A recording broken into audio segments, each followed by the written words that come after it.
Radio J, en route vers la présidentielle. Quelle indignité. Moi, président de la République, il y aura un code de déontologie pour les ministres. Vive la République! Vive la France! Dans cette campagne, j'ai dit que je voulais regarder la France au fond des yeux, mais je voudrais aussi atteindre son cœur. D'un coup, vous dérapez dans la fureur. Je vous demande de vous arrêter. Parce que c'est notre projet! En route vers la présidentielle, tous les après-midi, un éditorialiste vient nous raconter les coulisses de la campagne. Et le jeudi, c'est Mickaël Darmon qui est avec nous. Bonjour Mickaël. Bonjour. Zoom cet après-midi, Mickaël, sur le plan d'investissement dévoilé mardi par Emmanuel Macron. Un plan baptisé France 2030 d'un montant de 30 milliards d'euros. Objectif, la réindustrialisation du pays et refaire de la France une grande nation d'innovation. Et oui, on pourrait presque dire que l'on a écouté le discours du président Emmanuel Pompidou, tant le président en fait s'est mis dans les pas du successeur du général de Gaulle qui devait lancer la France, on s'en souvient, dans la modernité industrielle. C'est un petit changement de micro. Un petit changement de micro, absolument. Voilà, donc ça se fait en direct, c'est le plaisir du direct. Donc en fait, ce qui effectivement, maintenant qu'on va pouvoir peut-être être entendu, c'est vrai que à l'époque, il fallait lancer de Pompidou le TGV, le Concorde et faire muter la France. C'était aussi les années du choc pétrolier qui frappait les économies occidentales.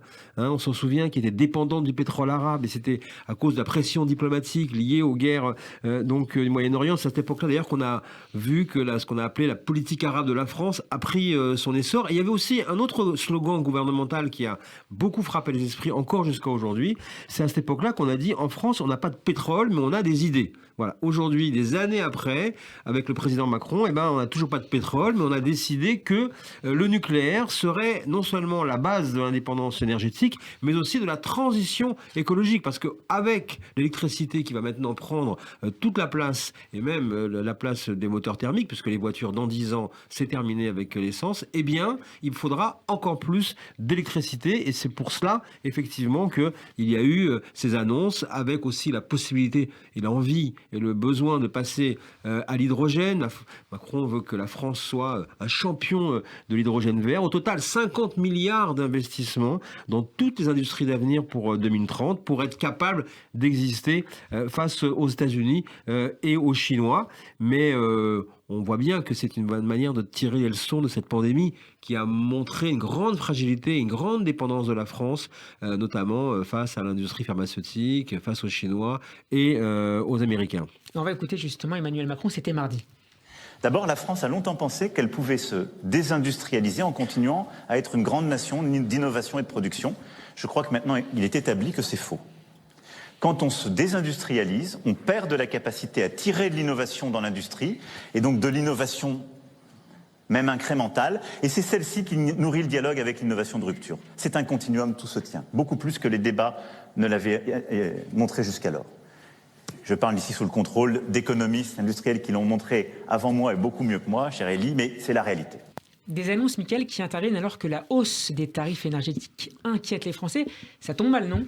Et oui, on a l'impression en fait que le président Macron est frappé, vous savez, ce qu'on peut appeler le syndrome de l'albatros. Vous savez, c'était un gros oiseau qui avait été célébré par Baudelaire, qui veut sans arrêt prendre son envol et qui en fait est toujours cloué au sol par ses ailes très lourdes. Et là, un petit peu, c'est la réalité qui à chaque fois ramène effectivement Emmanuel Macron donc au sol et aux considérations beaucoup plus, je dirais, prosaïques, parce qu'il se retrouve une fois de plus pris en tenaille entre cette fameuse fin du monde et fin du mois.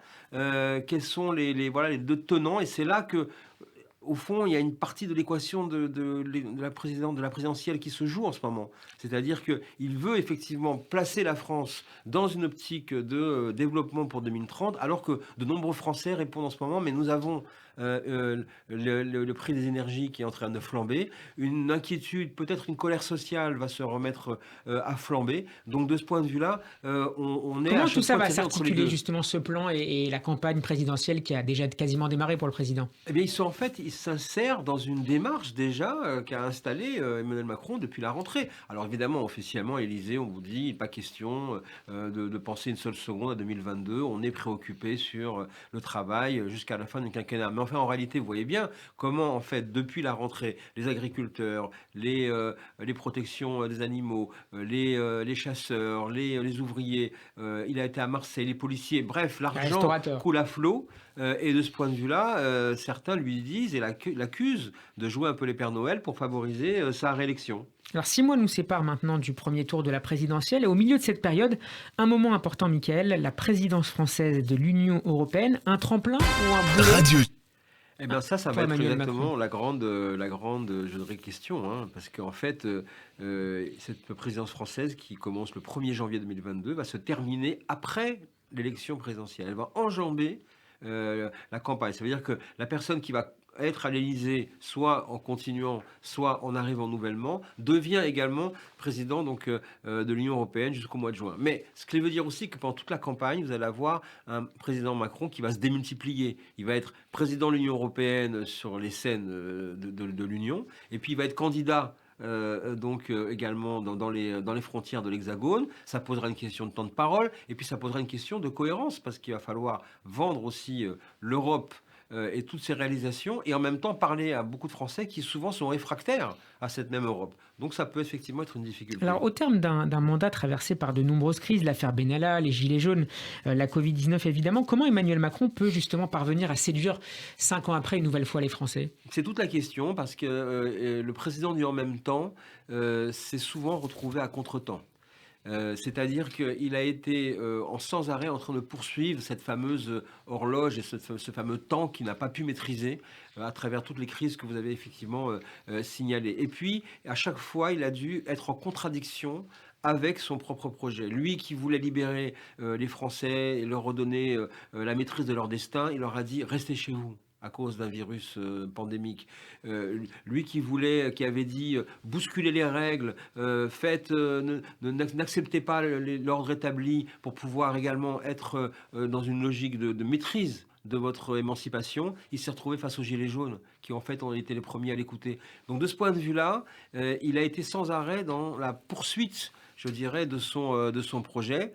Et c'est la grande difficulté pour lui maintenant à la fin de ce mandat. Un dernier mot pour terminer, Mickaël, sur l'investiture attendue aujourd'hui d'Anne Hidalgo par les adhérents du Parti socialiste. Comme chez les Républicains avec le congrès du 4 décembre, les appareils reviennent en force. Et oui, c'est aussi un des constats à la fin du mandat qui approche, un grand pas maintenant d'Emmanuel Macron, son mandat, son quinquennat, c'est-à-dire qu'effectivement, lui qui avait dit on va dépasser la droite et la gauche, eh bien 5 ans plus tard, la droite et la gauche reviennent via effectivement les vieux appareils. Ils ne sont pas puissants, ils ne sont pas capables de pouvoir aujourd'hui tout rebousculer, mais ils sont toujours là. Et on comprend aussi qu'Emmanuel Macron, qui lui est dans une logique de fusion-acquisition de la droite et de la gauche, entre Édouard Philippe, avec Olivier Dussopt et avec d'autres, eh bien, il est obligé quand même, on l'a vu, de fracturer encore la droite pour pouvoir avoir une chance d'être réélu. Et on commence à comprendre effectivement qu'au fond, le en même temps, durant tout ce mandat, n'a joué le rôle que de paravent. Merci beaucoup, Mickaël Darmon. En route vers la présidentielle, c'est à retrouver en podcast sur radioj.fr. Lundi, nous serons en compagnie de Laetitia Krupa. Jeudi prochain, Mickaël. À bientôt.